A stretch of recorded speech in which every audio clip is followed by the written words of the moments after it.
প্রথম কি Nokia company মানুষের পেট ব্যথা ঠিক করতো? আজ তো আমরা টয়োটার গাড়ি দেখি, তারা এক সময় টয়োটা গেঞ্জি বিক্রি করতো। আর আইফোন 1 এর আগে আইফোন কেমন ছিল? এরকম আরো কিছু জানার জন্য আমাদের সাথেই থাকুন ও ভিডিওটি লাইক ও শেয়ার করে দিন। আর আপনি যদি আমাদের চ্যানেলে নতুন হয়ে থাকেন তাহলে চ্যানেলটি এখনই সাবস্ক্রাইব করে পাশের বেল আইকন প্রেস করে দিন। Number 8, Colgate hand soap.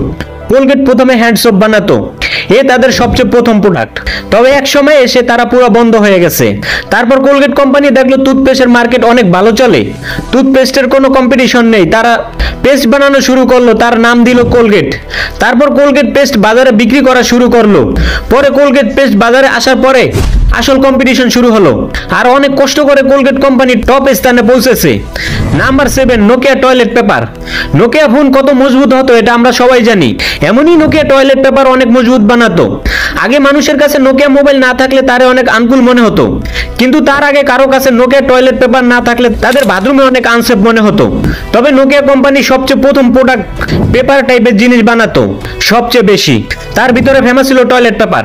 কিন্তু নোকিয়া কোম্পানি শুরু হয়েছে নোকিয়া টয়লেট পেপার বানানো থেকেই। তবে নোকিয়া কোম্পানি কি চিন্তা করে তারা পেপার ইন্ডাস্ট্রি থেকে সোজা মোবাইল ইন্ডাস্ট্রিতে চলে আসে। Number 6, Toyota company. টয়োটার মতো এত বড় ফেমাস কোম্পানি প্রথমে গেঞ্জি আর শর্ট ব্যান্ড বানানোর কাজ করত। এখন তো তারা গাড়ি বানায়, কিন্তু প্রথমে তারা এরকম মেশিন বানাতো। আপনি মনে করেন এটা এক ধরনের টেইলার মেশিন। প্রথমে এই মেশিন হাত দিয়ে চালানো হতো, তবে টয়োটা কোম্পানি এটা অটোমেটিক বানিয়ে দিছে। এরপরে টয়োটা মোটর ইন্ডাস্ট্রিতে চলে এসেছে, মানে গাড়ি বানানো শুরু করছে। Number 5, Sony rice cooker. প্রথমে সোনি কোম্পানি রাইস কুকার বানাতো, আজ তো সোনি কোম্পানি অনেক বড় বড় প্রোডাক্ট বানায়। তবে আগে তারা ঘরের আসবাবপত্র বানাতো, মানে রান্না বান্না করার জিনিস। তবে তাদের এই আইটেম জিনিসগুলো তেমন ভালো হতো না, তাই তারা বন্ধ করে দিছে। পরে সোনি কোম্পানির অনেক চিন্তা করছে যে তাদের বিজনেস চেঞ্জ করতে হবে, এবং তারা বিজনেস চেঞ্জ করে দিছে। এটাকেই বলে স্মার্ট মোর। তবে সোনি কোম্পানি ইলেকট্রিক জিনিসের সাথে সাথে বর্তমানে আরো অনেক কিছু বিক্রি করে। Number 4, Samsung dry fish. আপনি কি জানেন এখনকার স্যামসাং মোবাইল কোম্পানি এক টাইমে Samsung food, vegetable, Samsung noodles ও সবচেয়ে বেশি ড্রাই ফিশ বিক্রি করত।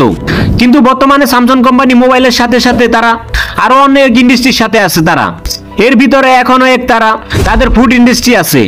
Number 3, Lego company. Lego company আজ তো তারা বাচ্চাদের খেলনা বানায়, কিন্তু এক সময় তারা কার্পেন্টারের কাজ করত। তাদের সবচেয়ে প্রথম প্রোডাক্ট তারা কাঠ থেকে খেলনা বানাতো। তবে তারা শুরু থেকে খেলনা বানানোর কোম্পানি এবং অনেক ফেমাস ছিল। তারপরে মার্কেটে অনেক কোম্পানি খেলনা বানানো শুরু করছে, তাই তাদের অনেক কম্পিটিশন হয়ে গেছে। তাই তারা চিন্তা করছে তাদের আইটেম চেঞ্জ করতে হবে। এখন তারা বাচ্চাদের জন্য লেগো বিল্ডিং ব্লক বানায়। তবে তারা সবচেয়ে বড় famous toy company. Number 2, Amazon. Amazon তো এখন অনলাইনে জিনিসপত্র বিক্রি করে, তারা এক সময় বই পুস্তক বিক্রি করত। তবে তাদের ওয়েবসাইটে একটা সময় শুধু বুকসই পাওয়া যেত, আর কিছু পাওয়া যেত না। তারপরে তারা দেখলো এই বইয়ের প্রতি মানুষের তেমন ইন্টারেস্ট নাই, তাদের প্রফিটও কম হয়, তাই তারা আরো জিনিসপত্র বিক্রি করা শুরু করছে। এরপরে এখন অ্যামাজন এত বড় কোম্পানি হয়ে গেছে যা ভাবতেও অবাক লাগে। Number 1, Apple phone. আপনি তো অ্যাপেলের আইফোন 1 অবশ্যই দেখছেন, কিন্তু আইফোন 1 বানানোর আগে তারা এক ফোন বানিয়েছিল, তা হলো এই আইফোনের টেলিফোন। এটা 1993 সালে লঞ্চ করছে। তবে অন্য কোনো টেলিফোনের মতো না, এটার একটা স্ক্রিন ছিল, তার সাথে সাথে কিন্তু টেলিফোনও ছিল। তাদের টেলিফোন এত উন্নত ছিল তারা ওই সময় টাচ স্ক্রিন টেলিফোন বাজারে আনছে। তবে টাচ স্ক্রিন আঙ্গুল দিয়ে চালাতে পারতো না। এটার জন্য স্যামসাং এর নোট সিরিজ মোবাইলের মতো এক স্টাইলিশ পেন ছিল, এটা পেন দিয়ে কাজ করত।